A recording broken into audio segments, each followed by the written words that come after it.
La parole est à Monsieur Jean-Luc Mélenchon, président du groupe de la France Insoumise. Monsieur le Président, Mesdames, Messieurs, collègues, à Trèbes et à Carcassonne, comme ailleurs auparavant, l'acte terroriste a déployé une abjecte violence, mais qui était calculée.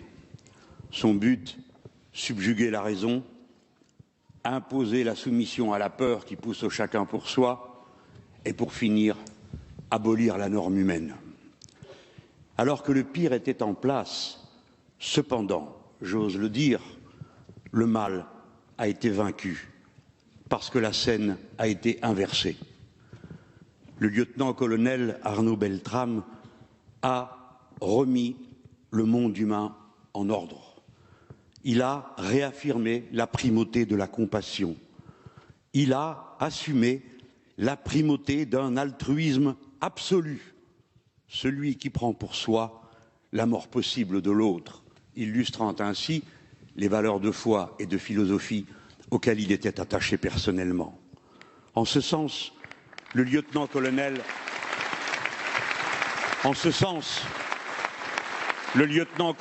Beltrame est un héros de la condition humaine. Certes, son sacrifice n'efface ni la douleur, ni le sang, ni la mort, mais il nous fait devoir impératif et impérieux, à notre tour de refuser à l'ennemi quelque victoire que ce soit, et d'abord celle de la division, de la confusion et de la polémique qui viendrait à nous déchirer. Monsieur le Premier ministre,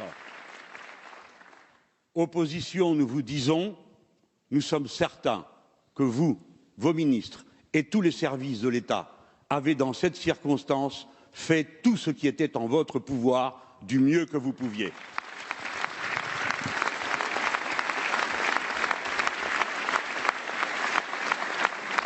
Monsieur le Premier ministre, nous sommes disponibles pour l'union autour de la mémoire de ceux qui sont morts et de l'exemple qu'ils nous donnent. Appelez-nous à un deuil national et nous vous répondrons favorablement.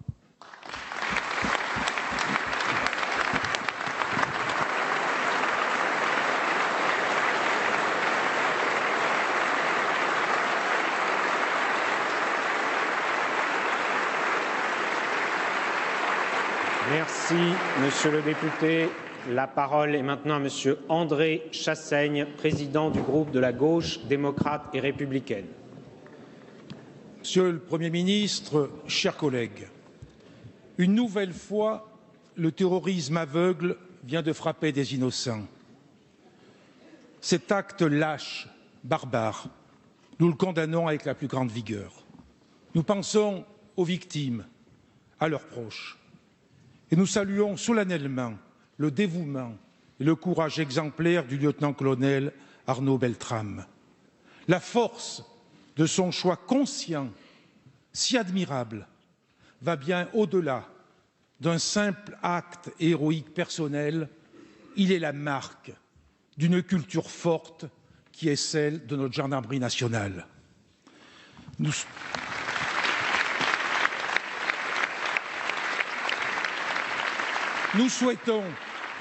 souhaitons ici lui rendre hommage et insister sur l'impérieuse nécessité aujourd'hui de poursuivre son élan de fraternité et de solidarité. C'est à cet élan qu'il faut donner force et durée contre la division. La division, ce poison que des voix irresponsables ont malheureusement répandu dès les premiers instants de cette tragédie.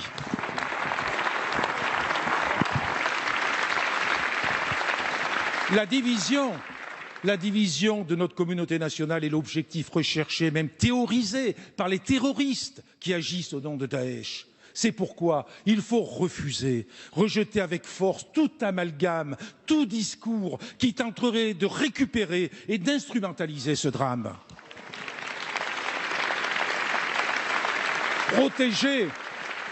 Protéger la population et notre République, c'est protéger notre État de droit. La raison et la lucidité nous commandent de faire confiance à l'État de droit pour combattre le terrorisme. La raison et la lucidité nous commandent aussi de donner à notre État les moyens de sa propre force afin de défendre nos valeurs républicaines et de remplir ses missions régaliennes sans lesquelles nous sommes condamnés à l'échec. Nous, responsables politiques, représentants de la nation, devons faire face aux défis terroristes avec responsabilité, avec courage, avec dignité. Nous devons être à la hauteur dans l'unité et la cohésion nationale pour offrir à nos enfants un monde plus juste, un monde réellement fondé sur les valeurs de notre République. Merci.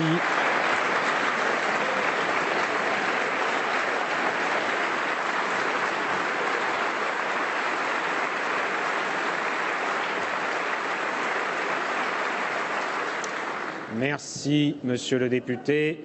Pour répondre à ces 7 questions, la parole est à Monsieur le Premier ministre.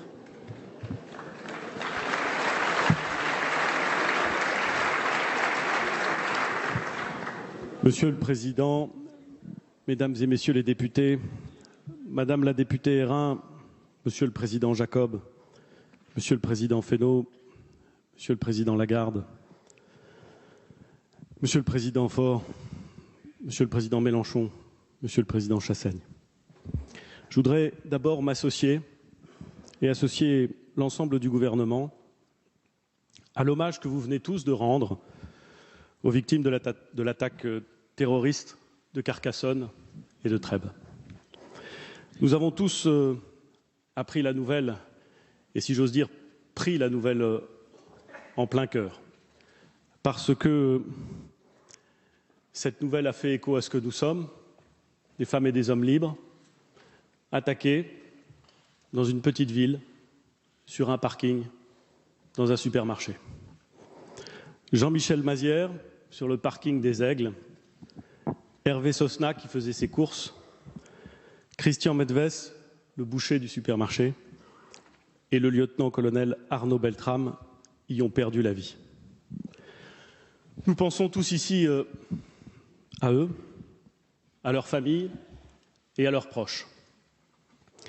Nous pensons aussi bien sûr aux blessés et à l'ensemble des témoins directs de ce drame.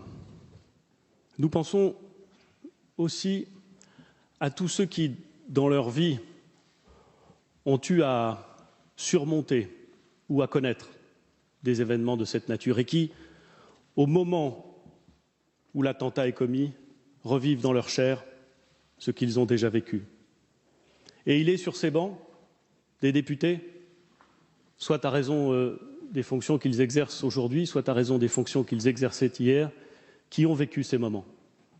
Je pense bien entendu à Manuel Valls parce qu'il était Premier ministre au moment des premiers attentats et qu'il a vu. Mais il n'était pas le seul, il y en avait d'autres autour de ça. Je pense à Hubert Wulfranc, député communiste, maire au moment du meurtre du père Hamel. Je pense à Jean-Michel Fauvergue, dont les responsabilités et la carrière professionnelle l'ont mis au contact direct de ces événements et de ces attentats. Ils revivent, peut-être encore plus que nous, le drame qui a été éprouvé vendredi dernier. À l'ensemble des victimes et des témoins directs, je veux dire que le gouvernement mettra l'ensemble des moyens à sa disposition pour les accompagner dans cette épreuve. Dans ce temps, qui est encore celui du deuil, la mémoire très vive encore de cet attentat, l'image de son auteur, abattu par les forces de l'ordre, s'efface derrière celle d'un héros, le lieutenant-colonel Arnaud Beltrame. Il incarne, vous l'avez très bien dit, la République. Il est son image, son corps. Et il s'inscrit dans une longue histoire de Françaises et de Français, civils ou militaires, qui se sont tenus droit au moment où le pire survenait. Cette image, ce courage m'impressionne, nous impressionne. Et il nous renvoie au fond à un sentiment, non pas paradoxal, mais mêlé, d'immense fierté et de très grande humilité. À cet hommage que nous devons au lieutenant-colonel Beltrame, je veux associer l'ensemble de ceux qui nous protègent et qui ont agi vendredi dernier avec une célérité et une compétence admirables. Je pense bien sûr aux forces de police et de gendarmerie qui sont intervenues. Je pense aussi, sous l'autorité des préfets, à tous ceux qui, au sein des groupes d'évaluation départementaux, conduisent ce très difficile et ce très peu spectaculaire travail de renseignement, d'appréciation du risque, d'affectation des moyens de surveillance. Depuis janvier 2015, le travail de ces services de renseignement a permis de déjouer 51 attentats. 17 ont échoué. 11, nous le savons hélas, ont abouti. La menace est protéiforme. Elle est réelle.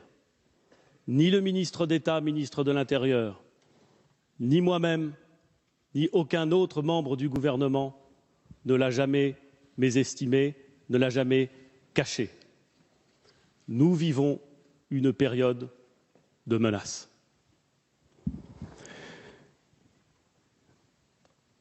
Mais je voudrais dire à tous ceux qui font face à cette menace, aux citoyens français bien entendu, mais à l'ensemble des forces de sécurité, que je sais qu'ils accomplissent leur mission avec la même concentration, la même rage de réussir que celle qui était dans le cœur du lieutenant-colonel Beltrame quand il a pris en un instant la décision qui a fait de lui un héros. Cet hommage, mesdames et messieurs les députés, que nous portons à la mémoire des morts, il nous oblige. Il nous oblige à la gravité, il nous oblige à la responsabilité. L'enquête sur les faits, l'enquête judiciaire, se poursuit. Elle se poursuit sous l'autorité du procureur de la République de Paris.